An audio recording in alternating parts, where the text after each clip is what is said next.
आज जब भारत में धर्मांतरण एक बड़ी समस्या बनता जा रहा है, खासकर सनातनियों के लिए जिन्हें लालच या मजबूरी में दूसरे धर्मों को अपनाना पड़ रहा है, ऐसे में किन्नर अखाड़ों ने नई मिसाल कायम की है। दूसरे धर्मों के किन्नर अब सनातन धर्म अपनाकर धार्मिक कार्यों के साथ जुड़ रहे हैं और महामंडलेश्वर की पदवी भी पा रहे हैं। किन्नर अखाड़े में कई ऐसे किन्नर मिल जाएंगे जो पहले यहूदी थे, क्रिश्चियन थे या मुस्लिम, लेकिन जब उनको उनके समाज ने नहीं स्वीकारा गया तो उन्होंने सनातन धर्म को चुना, क्योंकि किन्नर अखाड़ा बनने के बाद अब किन्नरों को बड़े सम्मान से देखा जाता है।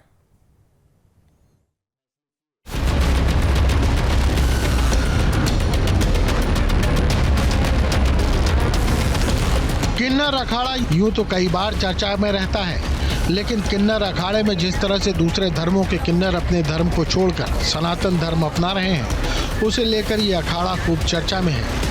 अखाड़े की महामंडलेश्वर इंदु नंदगिरी बताती हैं कि कैसे उनका सनातन धर्म खूबसूरत है, जो दूसरों का आदर करना सिखाता है, जिससे दूसरे धर्म के किन्नर भी आकर्षित हो रहे हैं। बीते कुछ सालों की बात करें तो बीते कुछ सालों में अलग अलग धर्मों के किन्नर बड़ी संख्या में किन्नर अखाड़े से जुड़े हैं। ना सिर्फ वो किन्नर अखाड़े से जुड़े, बल्कि उनको बाकायदा यहाँ पर महामंडलेश्वर भी बनाया गया। इस वक्त मेरे साथ इंदु गिरी जी हैं। इंदु जी, अगर हम बात करें तो हम लोगों ने देखा कई उदाहरण है कि अलग अलग धर्मों से जो किन्नर थे वो आए और वो यहाँ पर महामंडलेश्वर बने। क्या आप मानती हैं आपकी आखिर सनातन के प्रति जो आकर्षण बढ़ रहा है और किन्नर अखाड़े के प्रति, उसकी वजह क्या है? जय श्री महाकाल, हर हर महादेव, नमो नारायण। मैं महामंडलेश्वर इंदु नंदगिरी पहले तो आपका स्वागत करती हूँ हमारे अंतर्राष्ट्रीय किन्नर अखाड़े में। और मैं डॉक्टर लक्ष्मी नारायण त्रिपाठी जी, जो कि हमारी आचार्य महामंडलेश्वर, उनके शिष्य भी हूँ, दिल्ली से आई हूँ। और देखिए, जो आकर्षण बढ़ रहा है किन्नर अखाड़े में, जो अलग अलग धर्मों से लोग आए हैं, हमारा तो सनातन धर्म ही बहुत खूबसूरत है। यहाँ इतना सुंदर तरीके से हर चीज़ को, हर नियम से हर चीज़ को दिखाया जाता है, प्रदर्शित किया जाता है। चाहे तो हमारे वेद पुराण हो, चाहे तो हमारी जो सभ्यता हो, चाहे तो हमारी पूजा पाठ करने का तरीका हो, बहुत खूबसूरत तरीके से। और सबसे बड़ा होता है आपका व्यवहार। हमारे सनातन धर्म हमें आदर करना सिखाता है, दूसरों से प्रेम करना सिखाता है, और हमेशा हम अपनी बाहें खोल के रखते हैं कि आपका स्वागत है। दिल्ली में मेकअप आर्टिस्ट का काम कर चुकी इंदु ने नौकरी की थी, लेकिन आइडेंटिटी को लेकर ताने भी सुने। फिर सनातन में विश्वास बढ़ा और अखाड़े में शामिल हो गई। मैं अपने धर्म से शुरू से जुड़ी थी। 9-10 साल की उम्र से मैं माँ काली की भक्ति और उनकी पूजा करती थी। तो अगर मुझसे पूछा जाए कि पूजा और जॉब, तो मैं अपनी पूजा ही चुनूंगी, क्योंकि मैं पूजा नहीं छोड़ सकती, अपने धर्म को नहीं छोड़ सकती। तो बहुत से सेक्टर में मुझे बहुत परेशानी भी आई, लोगों ने बहुत ताना भी, मेरी आइडेंटिटी को लेके बहुत लोग बोलते थे। इंदु बताती हैं कि दूसरे धर्मों के कई किन्नर सनातन में शामिल हो चुके हैं। अगर हम किन्नर अखाड़े की बात करें तो आपके अखाड़े में ऐसे कितने लोग होंगे जो दूसरे धर्म से आकर यहाँ पर महामंडलेश्वर बने? हमारे अखाड़े में हमारे एक ईशा जी हैं, ईशा बेमजन, वो यहूदी हैं। हमारी माही नंदगिरी, जो भैरवी नंदगिरी जी हैं, ये भी यहूदी थी पहले, लेकिन अब लेकिन उन्होंने सनातन धर्म में आके सनातन धर्म का प्रचार करना शुरू किया, क्योंकि उनको सनातन धर्म की खूबसूरती, सबसे बड़ी बात हमारा जो सनातन धर्म पे हम काम कर रहे हैं और धर्म का प्रचार कर रहे हैं, बहुत ही सौम्य तरीके से कर रहे हैं, क्योंकि हमारा धर्म सिखाता है कि दूसरों को आदर कीजिए। महाकुंभ के दौरान उज्जैन की यहूदी एलाइजा सती बन गई, तो मुंबई की ईसाई मार्टिन अब भैरवी नंदगिरी हैं। इसी प्रकार कभी मुस्लिम रही गुजरात जूनागढ़ की स्वीटी को नया नाम गिरिनारी नंदगिरी के साथ महामंडलेश्वर की पदवी मिली है। और बैंक में काम करने वाली इब्राहिम बेंजामिन यहूदी धर्म से थी, जो अब सनातनी हो चुकी हैं और अब ईशा नंदगिरी के रूप में जानी जाती हैं। किन्नर अखाड़ा बड़ी संख्या में दूसरे धर्म के लोगों को सनातन के प्रति आकर्षित कर रहा है। इस वक्त मेरे साथ किन्नर अखाड़े में मौजूद हैं ईशा नंदगिरी जी। पहले तो आपका बहुत बहुत स्वागत है। हमने सुना है कि पहले आप यहूदी थीं और आपने फिर सनातन को अपनाया और अब किन्नर अखाड़े से जुड़ी हैं। इस पूरी यात्रा के बारे में बताएंगी, कैसे ये यात्रा शुरू हुई और कैसे सनातन धर्म को अपनाने का मन में विचार आया? हर हर महादेव। मैं ईशा नंदगिरी, मैं आचार्य महामंडलेश्वर लक्ष्मी नारायण त्रिपाठी की शिष्य हूँ। और आपने सही सुना है कि मैं पहले यहूदी थी, तो मेरे पिताजी यहूदी धर्म से थे और मेरी जो माताजी थी वो सनातनी थी। तो मैंने बचपन से दोनों धर्म को अपनाया, दोनों धर्म को समझा, दोनों धर्म को पाला।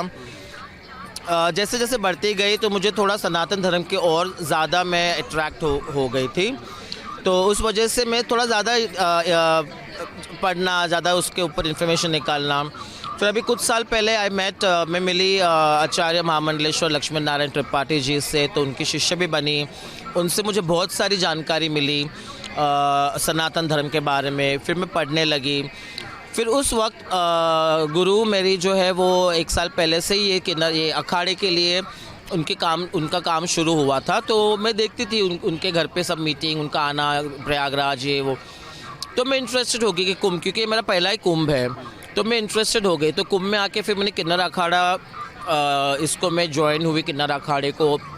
अभी मैं समझ भी रही हूँ, देख भी रही हूँ, तो मुझे बहुत अच्छा लग रहा है। और अभी मैंने अभी यहूदी धर्म से मैं अभी पूरी सनातनी धर्म की ओर हूँ, और मैंने अभी सनातन धर्म भी एक्सेप्ट कर लिया है। कितने लोग होंगे जो दूसरे धर्मों को छोड़कर सनातन में यहाँ पर किन्नर अखाड़े में शामिल हुए हैं? ऐसे तो बहुत से लोग हैं, मेरे बहुत गुरु भाई हैं, मेरे गुरु के चेले या दूसरे गुरु के उनके चेले, बहुत लोग हैं यहाँ पे, जो क्रिश्चियन कम्युनिटी से, जो मुस्लिम कम्युनिटी से बहुत से लोग। पर मैं शायद एक ही हूँ यहूदी जो सनातनी में आए, पर है बहुत सारे लोग जो है जो सनातनी धर्म अपना रहे हैं, ना ही सिर्फ इस अखाड़े में, पर बाहर भी हम देख सकते हैं उसके बारे में। हिसाब से आपको क्या लगता है कि सनातन के प्रति जो एक आकर्षण बढ़ा है लोगों का, उसके पीछे सबसे बड़ी वजह क्या लगती है आपको? Acceptance, tolerance. यहाँ पे सनातन धर्म के अंदर कोई भेदभाव नहीं है। यहाँ पे एक्सेप्टेंस है सभी लोगों के लिए, कोई कंडीशन नहीं है। टॉलरेंस है, अगर आप प्रीवियस जो भी थे तो उस धर्म के बारे में उन लोग ये सनातन धर्म कभी दूसरे धर्म के बारे में बुरा नहीं कहता है। ईशा नंदगिरी वर्किंग है और यूएस बेस्ड बैंकिंग कंपनी में काम करती हैं। मुंबई से कॉमर्स से ग्रेजुएट हैं और होटल मैनेजमेंट का डिप्लोमा भी कर चुकी हैं। मैनेज कैसे करती हैं, मतलब चूँकि हालांकि अभी तो कुंभ चल रहा है, लेकिन इसके बाद क्या आप जो आपकी पुरानी लाइफ है, जो एक नॉर्मल लाइफ है, उसमें आप वापस चली जाएंगी? देखिए, ये भी लाइफ जो है मेरी, ये भी लाइफ नॉर्मल ही है। दूसरी जो लाइफ है मेरी किन्नर अखाड़े के बाहर, वो भी मेरी नॉर्मल लाइफ है। तो मैं उसमें कोई भेदभाव नहीं करना चाहूँगी, डिफ्रेंशिएट नहीं करना चाहूँगी। तो ये भी लाइफ है मेरी, वो भी लाइफ है। बस यहाँ पे भी आई हूँ तो मैं लकीली मुझे लीव्स मिली है, तो मैं मेरा 24 आवर्स मेरा फुल कंसंट्रेशन, मेरा सब कुछ इस पे ध्यान लगा के मैं बैठी हूँ यहाँ पे। ईशा नंदगिरी मानती हैं कि सनातन को वैश्विक तौर पर स्वीकारा जा रहा है। मुस्लिम देशों में भी मंदिर बनाए जा रहे हैं। बहुत ही एक्सेप्टेंस है वर्ल्ड वाइड। अगर आप देखोगे अभी, तो एक ज़माना था जब भी कोई भी इस्लामिक स्टेट में मंदिर नहीं होते थे, पर अभी आप देखोगे तो आई थिंक 3 और 4 इस्लामिक कंट्रीज़ में हमारे मंदिर बन चुके हैं, है ना। तो करेक्ट। तो ये इस्कॉन के टेम्पल्स है, अभी अयोध्या, अभी अपना राम जी का टेम्पल भी शायद बन रहा है कोई इस्लामिक कंट्री में। तो अभी तो बहुत फैल रहा है। 2015 में बने किन्नर अखाड़े का शुरुआती दौर बेहद ही चुनौतीपूर्ण था। धर्मगुरुओं ने अखाड़े का व्यापक विरोध किया था, लेकिन अखाड़ा निरंतर आगे बढ़ता रहा। बीते कुछ सालों में बड़ी तादाद में दूसरे धर्मों के लोगों ने किन्नर अखाड़ा ज्वाइन किया। ना सिर्फ उन्होंने किन्नर अखाड़ा ज्वाइन किया, बल्कि बाकायदा दीक्षा के बाद उनको यहाँ पर महामंडलेश्वर भी बनाया गया। इस वक्त मेरे साथ महामंडलेश्वर पवित्रा नंदगिरी जी हैं। साध्वी जी, अगर हम बात करें तो किन्नर अखाड़ा वो अखाड़ा है जो सनातन को तो आगे बढ़ा ही रहा है जी। दूसरे हमने देखा कि तमाम ऐसे धर्मों के लोग हैं जो किन्नर अखाड़े में शामिल हुए, और आप लोगों ने उनको बाकायदा दीक्षा देने के बाद महामंडलेश्वर की उपाधि दी। क्या ये आकर्षण है और क्रेज़ क्यों बढ़ रहा है? बहुत अच्छी बात है, क्योंकि इतने सालों से हमारा किन्नर समाज हमेशा अल्पसंख्यक रहा है, हमेशा उस दायरे में रहा है कि जिसकी भी नज़र हम पे पड़े वो हमें घृणा की नज़र से देखा करते थे। लेकिन हमारे पास कोई चॉइस नहीं थी लाइफ में। तो मुझे पेट भरना है, मुझे कपड़े पहनना है, मुझे घर चाहिए, और मुझे ऐसे जगह जाना है कि जहाँ मुझे रोजी रोटी मिले। तो कहीं ना कहीं मुग़ल के काल से जो इस्लामिक गद्दियाँ बनी रहीं, उनके साथ हम जुड़े। और आज कहीं ना कहीं जो हिंदू के बच्चे जिन्होंने इस्लाम कबूल किया, वो किन्नर अखाड़ा जिस दिन से बना, तो सब में एक नई सनातन की नया सनातन का दीप जला और कहीं ना कहीं घर वापसी करने लगे। तो ऐसे हमारे किन्नर समाज के बहुत सारे बच्चे हैं, माइयाँ हैं, कि कहीं ना कहीं उन्हें लगता है कि हम अपने इस धर्म के साथ रहे। धर्मों के लोगों को आप लोगों ने यहाँ पर महामंडलेश्वर की उपाधि दी। हमारे यहाँ बहुत सारे लोग हैं, 2-3 क्रिश्चियन लोग हैं, 4 से 5 हम लोग इस्लामीकरण वाले हमारे हिंदू के बच्चे जिन्होंने 7-7 बार हज किया हुआ है, वो लोग भी वापस आए हुए हैं। किए हुए लोग जी, जैसे ये यहूदी है, अब यहूदियों का तो सब अलग होता है ना, तो आज उनको भी कहीं ना कहीं लगा कि हमें किन्नर अखाड़ा ज्वाइन करना चाहिए और हम जो किन्नर समाज एक साथ चलेंगे तो सनातन का और बड़ा दिखावा होगा और बहुत बड़ा बनेगा। धर्मगुरु बनने पर किन्नरों के प्रति समाज में सम्मान का भाव पैदा हुआ। अब हर कोई उनका आशीर्वाद लेने को लालायित है। किन्नर अखाड़ा सबसे अच्छा और सबसे बढ़िया लगा और काफ़ी अच्छा एक्सपीरियंस, बहुत ही अच्छा आशीर्वाद दिया उन्होंने, हमने इनके आशीर्वाद लिया, बहुत अच्छा आशीर्वाद दिया बढ़िया करके। और अभी जो लक्ष्मी नारायण जी बैठेंगे उनके पास भी हम दर्शन करेंगे, बहुत ही अच्छा एक्सपीरियंस रहा। और मैंने यहाँ महामंडलेश्वर अखाड़े में या किन्नर अखाड़े में आके मेरे को बहुत अलग और बहुत बढ़िया लगा।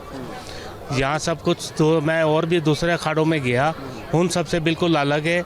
और मैं ये चाहता हूँ कि जितने भी बंदे यहाँ आ रहे अखाड़ा में ही, किसी भी अखाड़े में, एक बार इधर ज़रूर दर्शन करने के लिए आना चाहिए। किन्नर अखाड़ा हम गुजरात राजकोट से आए हैं, लेकिन भक्ति भाव के लिए हमें को अच्छा लगा कि किन्नरों को भी ये भक्ति में अखाड़े में जो स्थान मिला, इसलिए हमें को बहुत अच्छा लगा। ये सवाल भी उठा कि क्या किन्नर अखाड़े में ममता कुलकर्णी को महामंडलेश्वर बनाया जाना सही था। मुझे भी ऐसा लगता है कि वो योग्य नहीं है, जो कि मेरा अपना ओपिनियन है। ज़रूरी नहीं मेरा ओपिनियन सही हो, बट मुझे भी लगता है कि ऐसे। रीज़न ये है कि मुझे लगता है कि महामंडलेश्वर उसे बनाना चाहिए जो शायद इन्हीं लोगों में से एक हो, मेरा ये मानना है। सवाल तो ये भी था कि महामंडलेश्वरों का अमृत स्नान करना जरूरी होता है, फिर क्यों ममता ने स्नान नहीं किया। ममता कुलकर्णी से जुड़ा हुआ, जब उन्होंने अमृत स्नान नहीं किया तो उसको लेकर सवाल खड़ा किया गया कि महामंडलेश्वर को जरूरी होता है अमृत स्नान करना, क्या ऐसा है? सुनो, पहली बार भी ऐसे ही हुआ। स्नान करने में हमारी गलती नहीं, हम तो रथों से उतर के वापस आए। मौनी अमावस्या का स्नान किसी को करने नहीं दिया, क्योंकि इतना बड़ी चंगरा चिंगरी हुई, सब कुछ पैक हो गया, कौन जाएगा। यहाँ पे मरने वालों का आंकड़ा तुम मुझे बताओ, किसी नेता का बच्चा मरा, किसी नेता की माँ गई, किसी नेता की बहन गई, कुछ हुआ ये बताओ। तो हम तो छोटे लोग हैं, अगर हमारे साथ वो हादसा होता तो हम क्या करते। क्योंकि जैसे हमें रिपोर्ट मिली, हम तो रथ से नीचे उतर के आए, क्योंकि बैन कर दिया कि कोई स्नान होगा नहीं। तो कैसे स्नान करके जा सकते और कैसे सवाल उठा सकते हैं कि अमृत स्नान ममता जी ने, क्योंकि ममता जी के लिए स्पेशल रास्ता था। जब इतनी बड़ी चेंगरा चेंगरी होने के बाद तुमने 30 पुलियों को बंद करके रखा, तो हम तो परिया है नहीं, उड़ के चले जाएंगे और गंगा में डुबकी लगा के आएंगे। तो प्रशासन ने और समाज ने और जो ढोंगी है उन्हें ये सवाल बंद करे और पहले अपने आप को देखे कि उन्होंने कितना % स्नान किया और कैसे स्नान करने गए। अखाड़े की भैरवी नंद मानती हैं कि कभी उनकी पहचान नाचने गाने वालों में होती थी, पैसा मिलता था लेकिन सम्मान नहीं। अब स्थिति बदल गई है, अब अपेक्षा से अधिक सम्मान मिल रहा है। ईशानंद और गिरिनारी नंद कहती हैं कि जो किन्नर कभी ताना सुनते थे, उपेक्षित थे, अब सम्मान पा रहे हैं। यह बदलाव किन्नर अखाड़े बनने के बाद हुआ है। देखिए, सबसे महत्वपूर्ण बात यह है कि अगर हम किन्नर अखाड़े की बात करें तो बाकी अखाड़ों की तरह ही यहाँ पर आने वाले श्रद्धालुओं की जो तादाद है वो लगातार बढ़ती जा रही है। वीडियो जर्नलिस्ट के साथ अविनाश सिंह, न्यूज़ स्टेट, प्रयागराज।